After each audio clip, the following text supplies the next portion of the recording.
हम लोग में यही कमियां थी सर कि उस टाइम हम उन लोग को उस चीजों को हम लोग मंच पे नहीं बोल पाए। हाँ। आज वो चीज कहने की हिम्मत हो रही है हम लोगों में। क्या यही लोग अपने घर के लोगों को इस तरह से बोलने या आनन फानन में इस तरह से बोलने की हिम्मत करते हैं? सर जो मंच पे ऐसा कर सकता है जाहिर सी बात है घर पे भी तो करते ही होंगे ना। मगर सर वो दूसरों की बातों पे आके सर कभी कभार गाली गलौज कर देना, कभी कुछ कह देना, कभी ऐसी ऐसी बातें बोल देना कि जिससे मन को हर्ट हो जाए, फिर भी मैं बोलती थी अच्छा जाने दो क्या हुआ।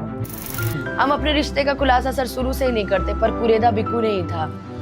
किसी के पास जाकर के उसने बोला था कि मैं भटक गया था, ये वो मेरे साथ रहे थे रिश्ते में तो वो भटक गए थे। अगर एक्ट्रेस बनेगी तो किस कैंप का हिस्सा बनना चाहेगी, खेसारी या पवन? जिनके साथ काम मिले सर। एक भोजपुरी सिंगर हिंदुस्तान की ब्रेकिंग न्यूज है। गाती है तो ब्रेकिंग न्यूज, ना गाए तो ब्रेकिंग न्यूज, स्टेज पर रहे तो ब्रेकिंग न्यूज, स्टेज से हट जाए तो भी ब्रेकिंग न्यूज, नवादा में है तो ब्रेकिंग न्यूज, पटना में है तो ब्रेकिंग न्यूज, यूपी में है तो ब्रेकिंग न्यूज, और अगर दिल्ली आ जाए तो ब्रेकिंग न्यूज। नाम Anupama Yadav. Breaking news, TV की सुर्खियां, डिजिटल माध्यम की सुर्खियां। बिहार के नवादा में क्या हुआ आप सब जानते हैं, लेकिन उससे पहले आगे और पीछे की कहानी क्या है, मेरा यह दावा है कि अनुपमा यादव के साथ आज जो इंटरव्यू आप देखने जा रहे हैं यह महाविस्फोटक होगा और इसमें कई बड़े खुलासे होने वाले हैं। यह मैं डंके की चोट पर कहता हूं। Thank you so much Anupama, मेरे साथ इस इंटरव्यू में शिरकत करने के लिए, वक्त देने के लिए। हालांकि बहुत कुछ आप कह चुकी हैं, बहुत कुछ आप अपने दिल से कह चुकी हैं, उस रात के बारे में आप बता चुकी हैं, उस दिन के बारे में आप बता चुकी हैं जब आपके साथ में बवाल हुआ या फिर मुखिया के साथ में आपकी जो लड़ाई चल रही है। लेकिन एक सच बात बताइएगा, मुखिया कहता है कि आपने ठगी की, आप ये कहती हैं कि आप जज्बाती हैं, आप ईमानदार हैं, और नवादा में आपने ऐसा कुछ नहीं किया, आपके साथ बदतमीजी हुई, आपके साथ में बदसलूकी हुई। सच्चाई क्या है अनुपमा? सबसे पहली बात तो ये कि आपके चैनल के माध्यम से मैं बता दूं कि मैं किस तरीके की ठगी करूंगी, आप बताइए। हम कलाकार हैं, हम ठगी करने चाहते हैं मंच पे। आपने अगर उनके एक मानने का मतलब था कि वो उन्होंने मुझे पेमेंट किया तो उन्होंने मुझे खरीद लिया है। मंच के माध्यम से उन्होंने माइक में बोला है कि अनुपमा जी अजीब कलाकार हैं जी आप, आपको पैसा दिया है तो गाना पड़ेगा, गाना गाइए, ये उन्होंने बोला है। हाँ, जो कि वीडियो वायरल भी है।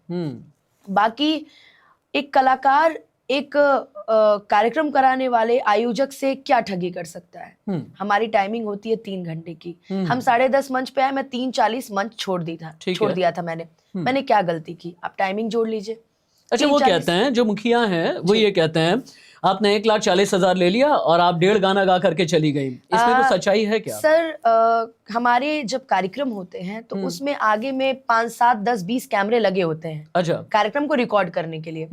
मैं आपको एक एक कार्यक्रम की अगर मैं रिकॉर्डिंग भेजूं तो मेरा एक गाना लगभग 6 से 8 मिनट का होता है या 10 मिनट का होता है। ठीक है सर, आप पूरे कार्यक्रम को अगर आप इंक्लूड कर लीजिए ना तो आप पाएंगे कि मैंने लगभग प्रॉपर 3, 3.5 घंटा मैंने परफॉर्मेंस दिया है। अच्छा, और मैं वो प्रूफ भी आपके चैनल में दे सकती हूँ। क्या है अनुपमा, तुम खुद इतनी चुलबुली सी हो। मैंने कितने शोज तुम्हारे देखे हैं, यूपी में देखा है, बिहार में देखा है, लेकिन ये अनुपमा के साथ एक कंट्रोवर्सी कैसे कि बाउंसर लेकर के आ गई। वो जो मुखिया हैं वो ये कह रहे हैं कि भाई एक सर्टेन कम्युनिटी का कोई था, और यहाँ तक भी बात कर रहे हैं कि आपके लोगों ने उन पर बहुत बड़ा अटैक किया, अटैक ऐसा कि उनके गुप्तांग पे वार कर दिया। इस तरह की बातें की जा रही। ये चुलबुली सी अनुपमा, ये हिटलर बनाने की कोशिश कौन कर रहा है अनुपमा को? सर, पहली बात तो ये कि आप जो मुखिया जी हैं उनसे मेरी कोई जमीनी विवाद तो था नहीं। ठीक है, मेरी कोई लड़ाई तो थी नहीं। अच्छा, मेरे बाउंसर्स आपके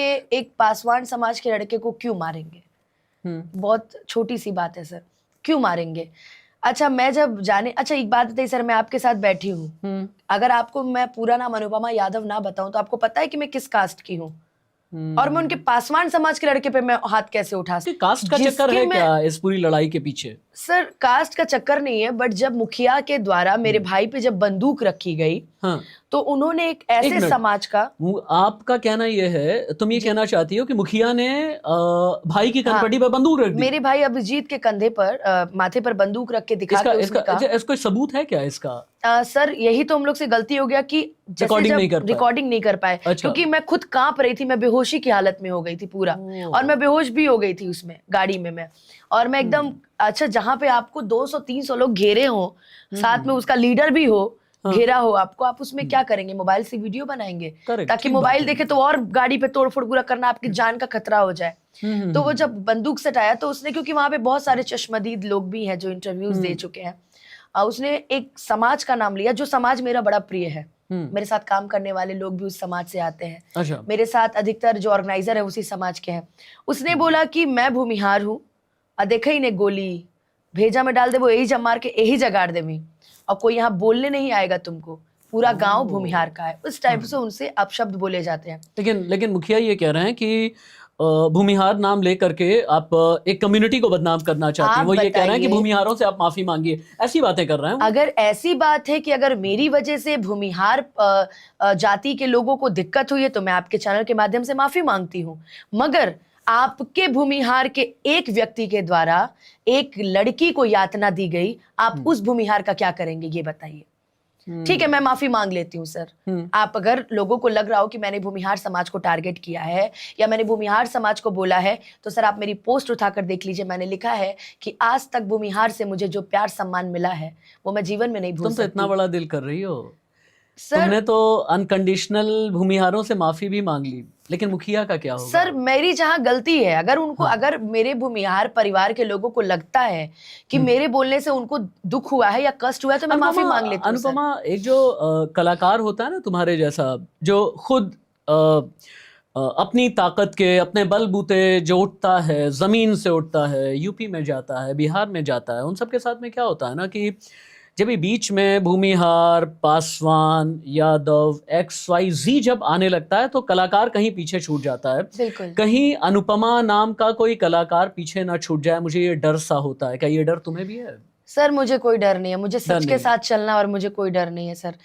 सच मैं जानती हूँ सर कि थोड़ी दिन के लिए मैं थोड़ी सी निराश हो रही हूँ, थोड़ा इधर उधर दौड़ रही हूँ, क्योंकि प्रशासन द्वारा कोई सुनवाई नहीं हो रही है, इधर उधर दौड़ने सर। लेकिन मुझे इतना विश्वास है, अगर मैं गलत नहीं हूँ तो ये मेरे साथ कभी गलत नहीं हो सकता है। अनुपमा गुस्सैल है?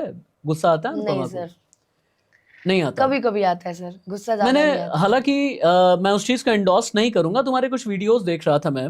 सबसे पहले तो ये कहूंगा, मैं एक चीज़ के लिए तुम्हारी बहुत तारीफ करूंगा अनुपमा, कि यूपी में जाती हो, बिहार में जाती हो, गांव में जाती हो, और वहाँ पर क्राउड कैसा कैसा होता है, फिर भी तुम अपनी परफॉर्मेंस दे रही होती हो अपनी डायनेमिज्म के साथ में। और मैं कह रहा हूँ ना, ये ऑन एयर मैं तुम्हारी तारीफ कर रहा हूँ कि पूरे जिगरे के साथ में और पूरी ज़ील के साथ में अपनी परफॉर्मेंस तुम दे रही होती हो। लेकिन एक वीडियो मैंने तुम्हारा देखा, ये सुट्टा लिए हुए, सिगरेट लिए हुए एक अजीब सा बुजुर्ग तुम्हारे सामने आता है, चेहरे पर यूं ऐसे करके पैसा उड़ाता है। जब कभी भी एक लड़की, मैं छोड़ दो अनुपमा को और छोड़ दो एक कलाकार को, एक सिंगर को, या फिर छोड़ दो अभी भोजपुरी अपना जॉनर, एक लड़की के जहन में यहाँ पर क्या मतलब? सर मेरे अंदर पेशेंस एक बेटी भी हो, है एक बहन भी हो, सर। आने वाले वक्त में ईश्वर चाहेगा माँ भी बनोगी।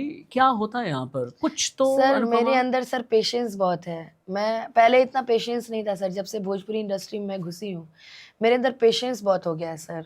और उस जो आदमी की आप जो बात कर रहे हैं सर, वो उसको लेकर भी लोगों ने मुझे बहुत बोला था कि उसके साथ अच्छा हुआ, ऐसा हुआ, बहुत अच्छा हुआ। सर मेरी एक आदत है, मैं किसी से ज़्यादा बातें नहीं करती सर। मेरा कार्यक्रम हुआ, कार्यक्रम के बाद मैं किसी से मतलब नहीं रखती हूँ सर, मैं अपने कार्यक्रम से मतलब रखती हूँ।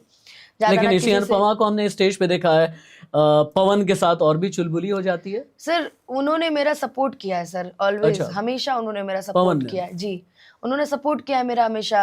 ये जो आप सुट्टे वाली बात कर रहे हैं सर, इसमें भी मैं मेरे अंदर एक सेकंड के लिए गुस्सा आता है, पर मैं उसको मैं कन्वर्ट कर देती हूँ। मैं तुम्हारी आंखें भी पढ़ अभी बात कहती रहो, मैंने उनको तुम्हारी आंखें भी डबडबाई सी मुझे नजर आ रही हैं ऐसी चीजों पर। क्या किसी लड़की पर गुजरती होगी, मैं समझता हूँ। मैंने सर उनको तुरंत कन्वर्ट कर दिया कि नहीं नहीं नहीं, ऐसा मेरे भैया हैं, भैया ने पैसा दे रहा है, कोई दिक्कत नहीं है।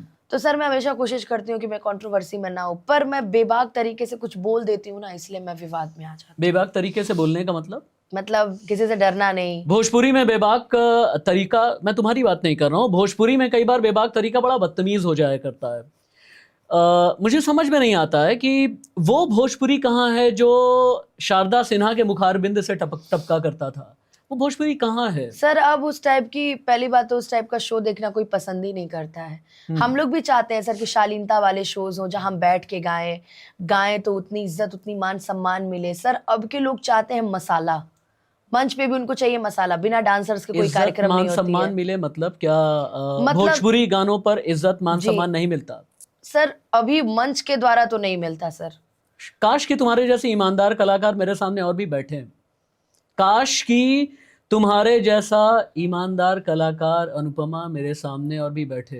रियली मेरे दिल में तुम्हारे लिए इज्जत और भी ज़्यादा बढ़ती चली जा रही है।